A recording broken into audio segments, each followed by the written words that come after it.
नमस्कार, श्री स्वामी समर्थ. मी आहे रुपाली आणि आपला आणखीन एका व्हिडिओमध्ये सर्वांचं मनापासून खूप खूप स्वागत आहे.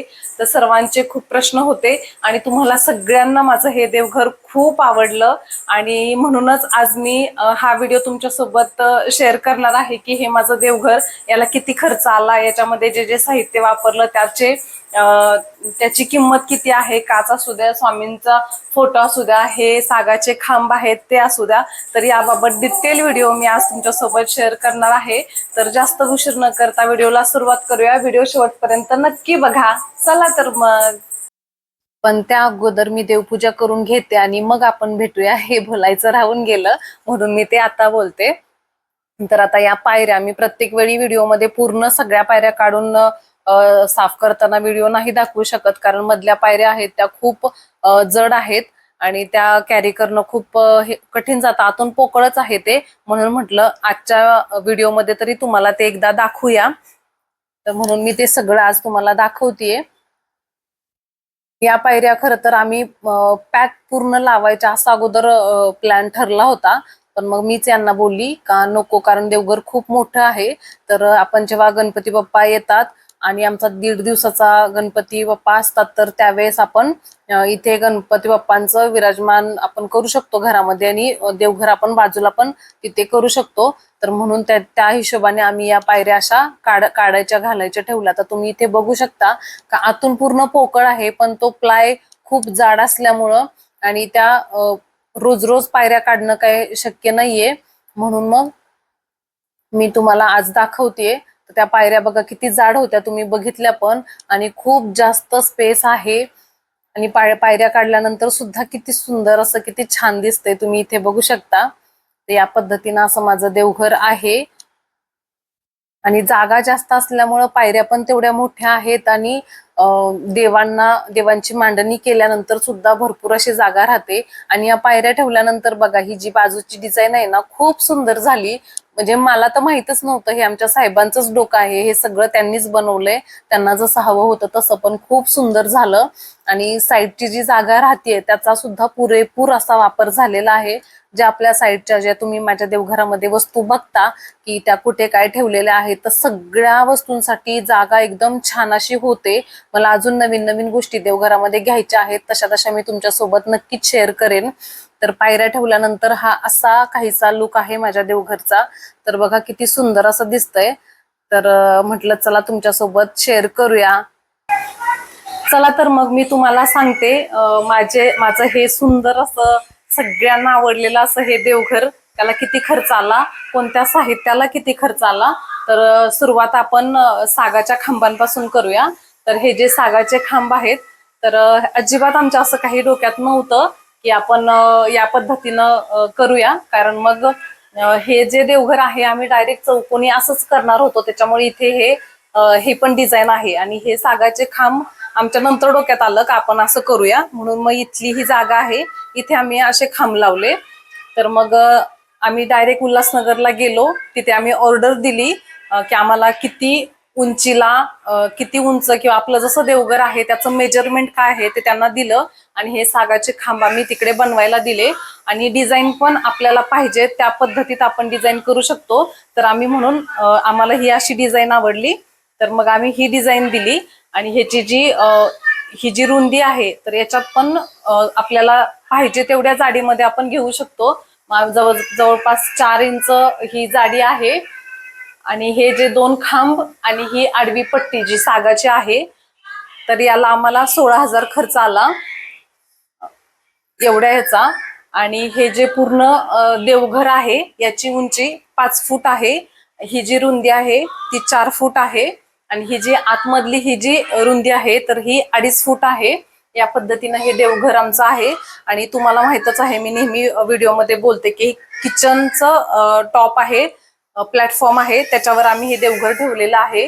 तर हे देवघर इतकं हेवी आहे की जवळपास याची जी वजन आहे त्याचं 80 किलोपेक्षा जास्तच पण कमी नाही एवढं वजन आहे. तर ते का, तर ते पण मी तुम्हाला सांगते.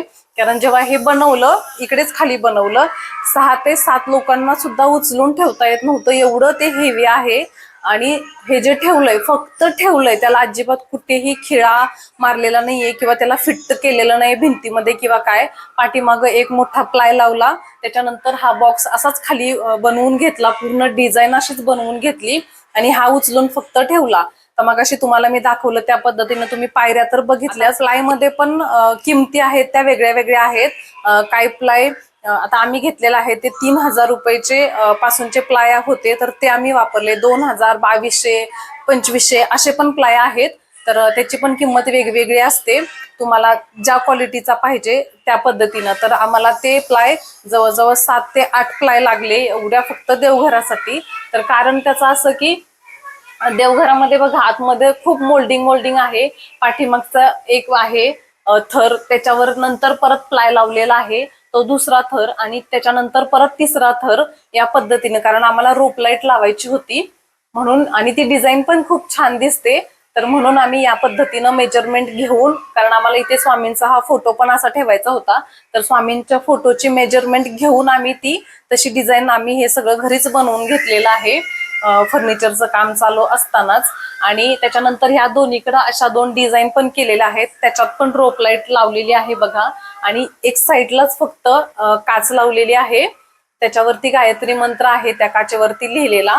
तो या बाजूला नाहीये कारण इकडं भिंत आहे आणि इकडं व्हाईट सनमाईक लावलाय, कारण ब्राईटनेस साठी, देवघरात ब्राईटनेस जास्त असावा म्हणून.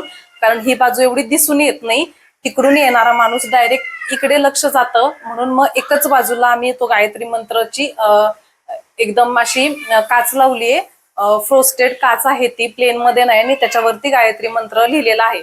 आता ती काच आम्हाला 3500 पडली. तर त्याच्यात पण कमी किंवा जास्त प्राइस आहे, तुम्हाला जशी क्वालिटी पाहिजे, किंवा त्याच्यामध्ये अजून वेगळ्या वेगळ्या कलरमध्ये पण येतं. पण म्हटलं कलरचं ते खूप जास्त गिचमीट होईल आणि मला खूप जास्त असं गिचमीट काही नको होतं, म्हणून आम्ही प्लेन मध्ये फ्रोस्टेड मध्ये ती काच बसवून घेतलेली आहे. आणि याला सनमाईक पण भरपूर लागला, व्हाईट आणि सागाच्याच टाईप मधला जो आहे सनमाईक, तर सनमाईक पण भरपूर लागला. आता एक्झॅक्ट किती शीट लागला हे मी आता नाही सांगू शकत, पण प्लाय 7 ते 8 किंवा सनमाईक पण तेवढेच लागले असतील, 7-8 पेक्षा जास्त. कारण कटिंग मध्ये जास्त गेलाय, कारण आपली डिझाईन असल्यामुळे ते काम खूप किचकट होतं. देवघर बनवायला खूप जास्त दिवस लागले आणि बारीक सारीक जास्त काम असल्यामुळं त्याच्यामध्ये तो खर्च जास्त झाला, कारण कटिंग मध्ये जास्त गेलं. आणि इथे वरती पण बघा झुमर आम्हाला बसवायचं होतं, हे आमचं अगोदरच फिक्स होतं, पण किती मोठं छोटं हे आम्हाला जसं मिळेल तसं जागेवर आम्ही ऐनवेळी हे झुमर पण आम्ही उल्हासनगर वरूनच डायरेक्ट शॉप मधून घेतलं. तर आम्हाला हे झुमर 3500 पडलं आणि ते एकदम व्यवस्थित बसलं पण. तर त्या झुमरच्या आतमध्ये पण बघा पायऱ्यांसारख्या स्टेप बनवलेले आहेत, 1 2 3 4. तर त्याच्यामुळं सनमाईक पण जास्त लागला आणि प्लाय पण जास्त लागला. तर ही डिझाईन पण पाहिजेच होती, कारण आपण देवघराला घुमट वगैरे असं काही बनवत नाही. आपलं देवघर, घरातलं देवघर आपल्याला प्लेनच असावं लागतं. त्याला आपण असा मंदिरासारखा म्हणजे वरती असं मंदिरासारखं घुमट करू शकत नाही, म्हणून आम्ही आतून ती डिझाईन त्याला तशी दिलेली आहे. आणि वरून पण वरच्या बाजूनं पण पायऱ्या आहेत अशा, जेणेकरून दिसायला ते छान दिसेल या पद्धतीनं. आणि त्याच्यामधल्या ज्या रोप लाईट आहेत तर त्याची किंमत मला नाही सांगता येणार की रोप लाईटला किती खर्च आला किंवा काय. काच मी तुम्हाला सांगितलं 3500. हे सागाचे खांब हे आम्हाला 16,000ला पडले, ते मी सांगितलं. आतमधल्या रोप लाईट आणि हा स्वामींचा फोटो वगैरे. आता ह्या ज्या पायऱ्या आहेत देवांच्या, तर तुम्हाला म्हटलं उचलायला पण खूप जड आहे, ते आतमधून पोकळच आहे, पण तो प्लाय 18 चा आम्ही सगळ्या देवघराला जे प्लाय वापरले ते 18 चेच वापरलेत, त्याच्यामुळे त्याची जाडी खूप जास्त आहे आणि मग ते त्याच्यामुळे हेवी पण आहे ते. आता हे पण बघा, ही प्लेट पण खूप जास्त जाड अशी आहे, म्हणजे लाईफ टाइम देवघर खूप वर्ष टिकेल, कारण आपण अशा वस्तू एकदाच बनवतो, परत परत आपण देवघर सतत देवघरामध्ये आपण चेंज करत नाही, त्याच्यामुळे एकदाच जो काही खर्च असेल तो आम्ही केला. तर ह्या ज्या पायऱ्या आहेत, तर ही पहिली पायरी आहे. तर स्वामींची मूर्ती ठेवायची होती आणि पहिली पायरी आम्हाला मोठी पाहिजे होती आणि मला भरपूर अशी जागा होती, म्हणून मग ही पायरी जी आहे तर ह्याची रुंदी 9 इंच आहे आणि ह्या 2 पायऱ्या आहेत त्याची रुंदी जी आहे ती 5-5 इंच आहे. आणि ह्या 2 पायऱ्या दोन्हीकडे जागा राहत होती आणि एकसारखं नको होतं दिसायला, पण ते खूप छान दिसतं, म्हणून ह्या वेगळ्या पायऱ्या दोन्हीकडे वेगळ्या केलेल्या आहेत.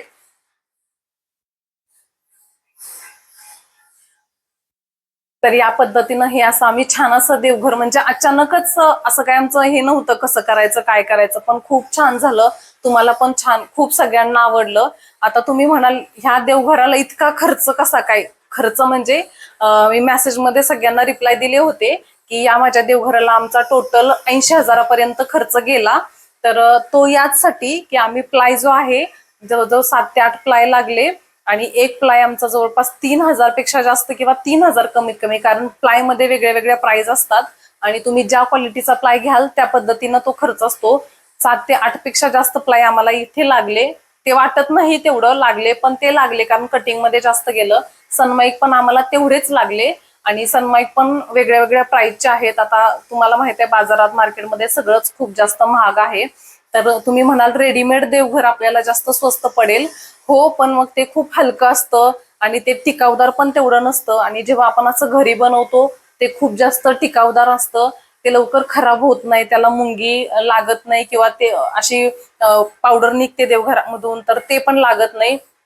खूप छान, बुरशी लागत नाही आणि एकदम हे लाकूड पण फक्त साफ करून घेतलं का एकदम स्वच्छ होतं आणि देवघर मध्ये पण खूप जास्त ब्राईटनेस पण वाटतो बघा, दिसायला पण सुंदर दिसतं. त्यामुळे घरी बनवलेलं देवघराला खर्च थोडा जास्त होतो पण लाईफ टाइम ते राहतं.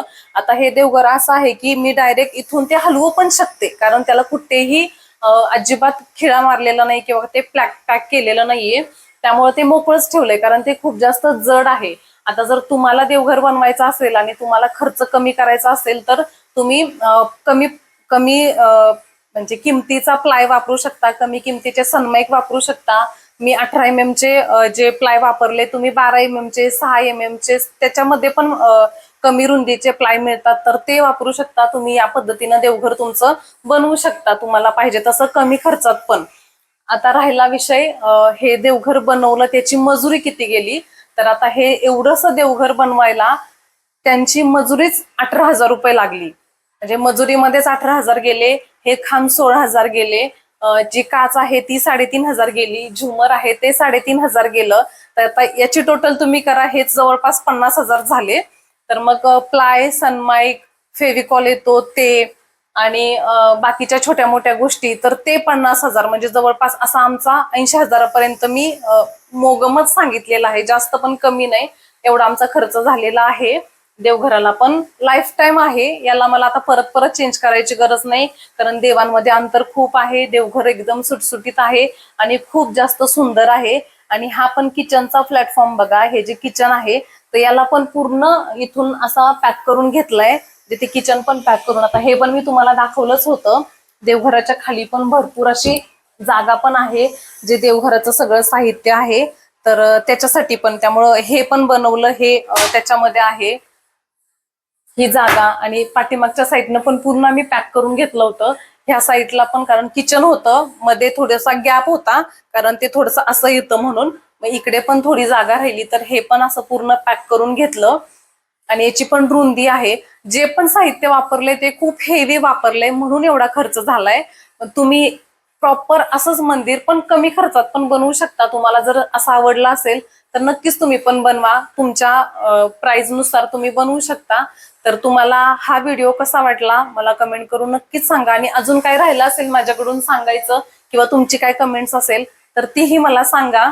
तर चला तर मग तुम्ही विचारलेल्या प्रश्नांचं उत्तर मी तुम्हाला दिलीये, किती खर्च आलाय काय आलाय. तर या पद्धतीने तुम्हीही बनवा देवघर छान असं, सुंदर असं. अशा छान छान व्हिडिओ सोबत पुन्हा भेटूया. तोपर्यंत सर्वांना श्री स्वामी समर्थ. धन्यवाद.